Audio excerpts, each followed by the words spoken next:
Marshall, thank you very, very much for your time. I know you're always on the round, moving around, and I really appreciate this time that you can share with us some of your thinking. Before that, I just wanted to ask you personally, Marshall, was this a goal for you to become the world's #1 executive coach when you were a kid, or how did you get there? There was no such thing as an executive coach when I was a kid. How did you get there? It was not a common term. Well, what happened is I met a very famous man named Dr. Paul Hersey, Herscy. I was getting my PhD at UCLA, and Dr. Hersey became double booked. He was booked to be 2 places at once, and he called me. He was kind of desperate. He said, "Can you do what I do?" I said, "I don't know." He said, "Look, I have to have someone show up. Can you do this?" I said, "I don't know." He said, "I'm desperate." I said, "Well, yeah, I don't know." He said, "I'll pay you $1,000 for 1 day." That was wow. That was 41 years ago. It was 41 years ago. I was 28 years old. I said, "Okay, Paul, I'll give it a try." I did a program for the Metropolitan Life Insurance Company. They're incredibly angry when I show up because I'm not him, but I got ranked first place in all the speakers. So then he called me back, and they were very angry. But then he said, "Well, then they were happy." So I want you again. You want to do it again? I said, "Paul, I'm making $15,000 a year. You're paying me $1,000 a day. I'll do this again." So then I got into giving people 360 feedback. I'm a pioneer in 360 feedback. And the CEO says, "I got this kid working for me, young, smart, dedicated, hardworking, driven, good, character. He said, it'd be worth a fortune to me if I could turn this kid around, change his behavior." I said, "I like fortunes." I said, "Maybe I could help him." I said, "I doubt it." I said, "Maybe I could help him." He said, "I don't think so." I said, "I got an idea." I said, "I'll work with the kid for a year. If he gets better, pay me. If he doesn't get better, it's free." The CEO said, "Sold." Wow. So I got into coaching. I only get paid for results. And Marshall, you're also revolutionary by a way of coaching, which is no cure, no pay, or something like that. How can you dare to take those risks? How did you come with the idea? Obviously, it must not be that big of a risk, or I wouldn't live in such a big house and have a home in New York. It's amazing. And you keep doing that, the same approach for the last 30 years? Yes, yeah, exactly. And can you share with me how many times you didn't get paid?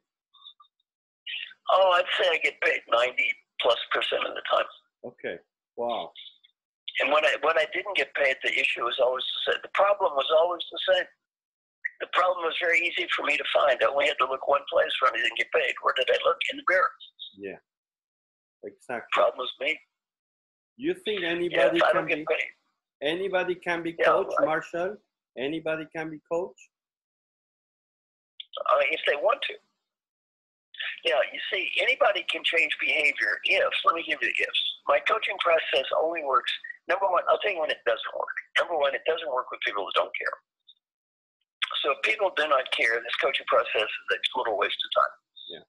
Don't try. And I'm not in the religious conversion business. Tony, I've learned something. My name is Marshall Goldsmith, not Jesus Christ. So, I'm not in the savior business here, right? So I don't try to save anybody. So this coaching process only helps people that care, number one. Number two, it only should be used with people who will be given a fair chance.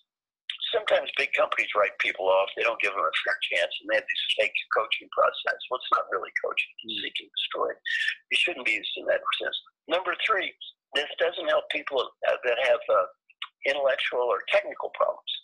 For example, I got a call from a pharmaceutical company. They said, "We want you to coach Dr. X."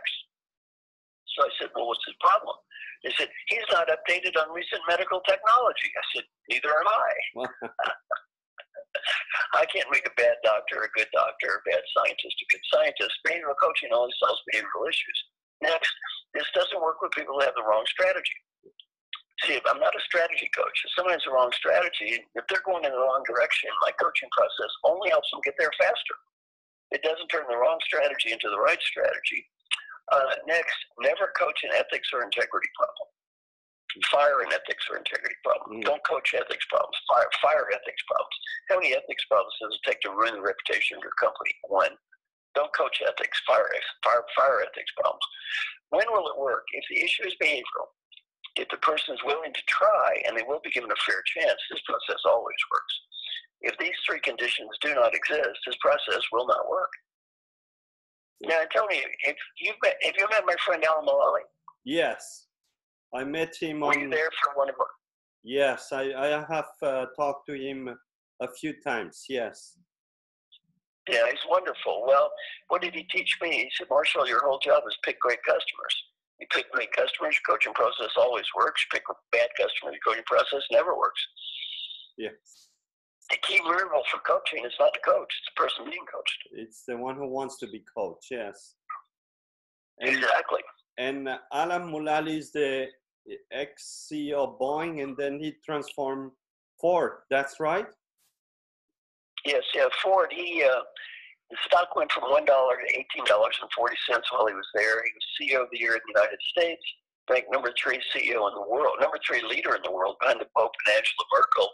And when he left Ford, he had a 97% approval rating from every employee in the union company. Wow. People worship the guy. That's amazing. Can you share a couple of other names that you've coached, Marshall?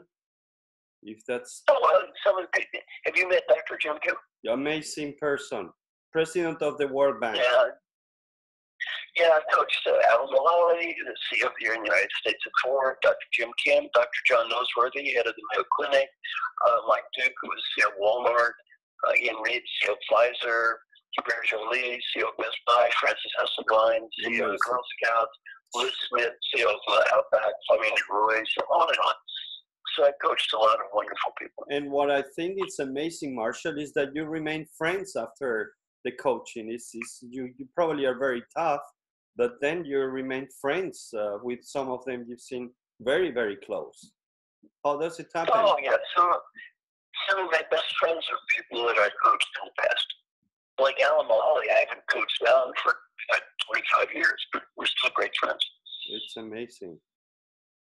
I wanted to ask you, Marshall, now moving into more project management and project leadership, and I believe the world is turning to more project-based work, actually, and Alan is a great example of 2 big transformation projects in Boeing and then in Ford. And I don't know, what's your view about projects and project management or project leadership? Have you come across any big projects, and just what's your views? Well, I am not an expert on your field, so I'm certainly not going to tell you about project management. You're the world's expert on that topic as opposed to me. On the other hand, I would see my coaching process is very aligned with good, sound project management philosophy. Basically, if you manage it like a project, the coaching effort, then I find it to be great success, and the best clients are people who are great project managers. Yes, I see it too. And one of the biggest challenges for project managers today is stakeholder management, because this is like exploded from the past. You have stakeholders everywhere, big transformation, M&A. How would you apply the process to a team, for example? Is that possible? Of course. Yeah, I've got a process called team building without time wasting. And it's a very, very simple process. What you do is you ask the team, how well are we doing in terms of working together as a team? And then how well do we need to be doing, 1 to 10 scale? The average team says we are 5.8. We wish we were an 8.7. By the way, most of us don't feel our teams are working together as well as they should. So if I work with a leader and the team says we are 5.8, we wish we were an 8.7, I tell the leader, don't feel bad. There's nothing wrong with you. Yes. All that means is your team is normal. Most of us don't feel our teams are working together as well as they should. That's very common. Then what you do is you say, okay, you get the team together and say, team, we are 5.8. We wish we were 8.7. Now let's prioritize. If we could pick one behavior that would help everybody improve, everybody get better at one thing, improve teamwork, what would it be? And the team works to prioritize and pick one. Then each person practices feed forward. They go and talk to each other person. They have one-on-one conversations that can occur, by the way, simultaneously. And the person says, we are 5.8. We want to be an 8.7. We're all working on listening, for example. Other than listening, give me one or two things I can do to improve the quality of your work. Each person practices feed forward with each other person. They develop a list. Then each person picks one behavior for himself or herself. Then you have a very simple three-question follow-up process. It sounds like this. I'd say, Mr. Team Member, number one, we're all working on listening. Give me one suggestion this month to help me be a great listener based on last month.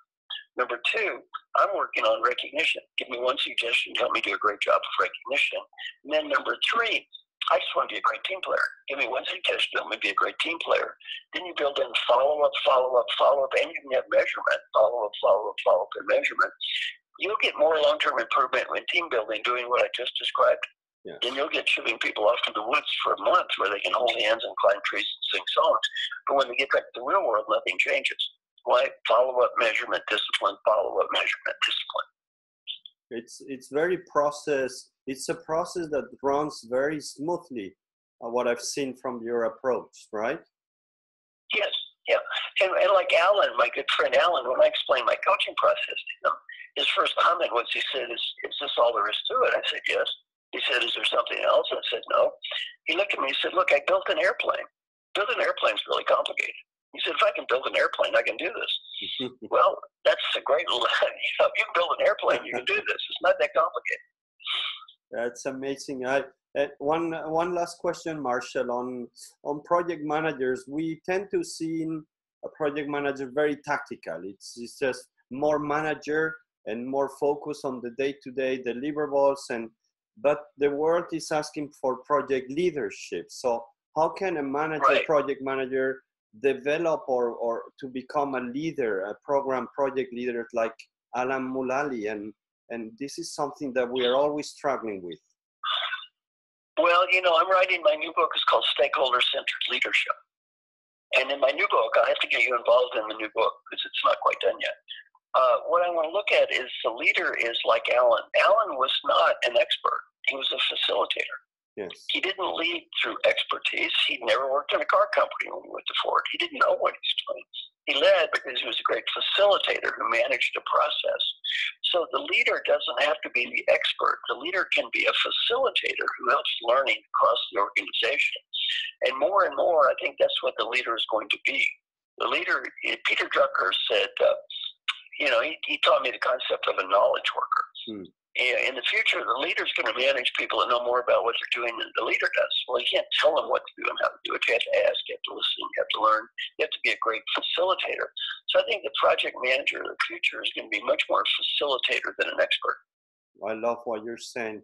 It's where I see it going, and it's a big transformation. It's not that easy because you put the people up front, I guess, and the leader stays behind.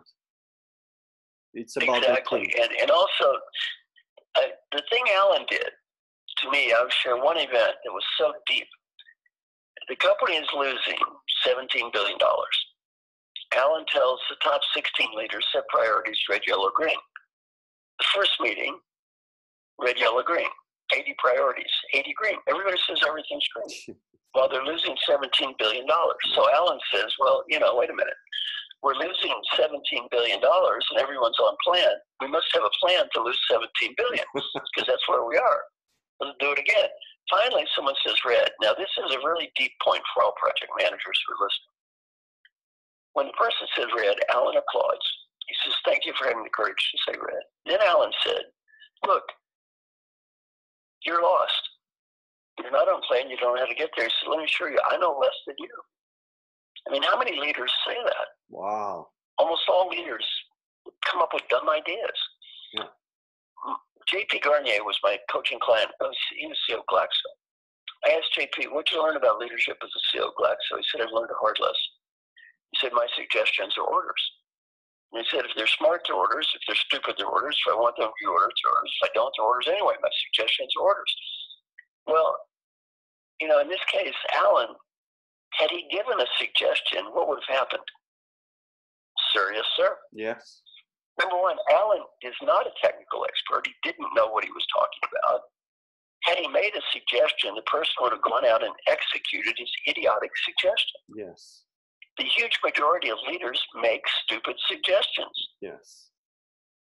And then people execute these dumb ideas blindfolded. And then by number one, not only is it a bad idea, they have no commitment because, quote, the CEO told me to tell you this. It's true.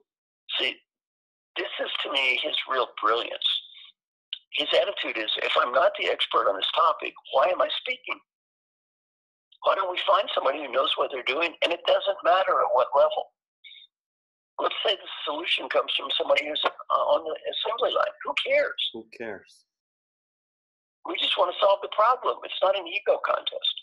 Well, the thing that's genius about Alan is it's not an ego contest. Yes. He doesn't pretend to know things. He's not faking it. Well, you've met him, right? Yes. He's not a fake. No. The same as Dr. Kim in the World Bank. It's very similar characters when you look across these people. They're very humble and it's amazing. Exactly. Wow, thank you, Marshall. It's like I think like listening to you is you make complex things simple, a bit like Peter Drucker on management. You do the same for coaching, Marshall. It's really, really a pleasure. I ask you, which projects are you working now or are coming next for you? You have many. Well, I'm working on my most exciting project is this thing called 100 Coaches. Yeah. Where that's my big legacy project, where my mission is to give back everything.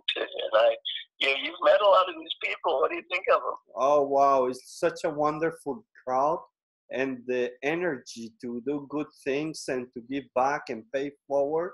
I've never seen, I don't know, United Nations, I don't know the Nobel Prize, but the power of these people, I think, can change and have an impact in the world. So I just respect you even more for what you're giving us. And this chance, we need to give it back. Well, that's my big project right now. Thank you very much. Thank you so much.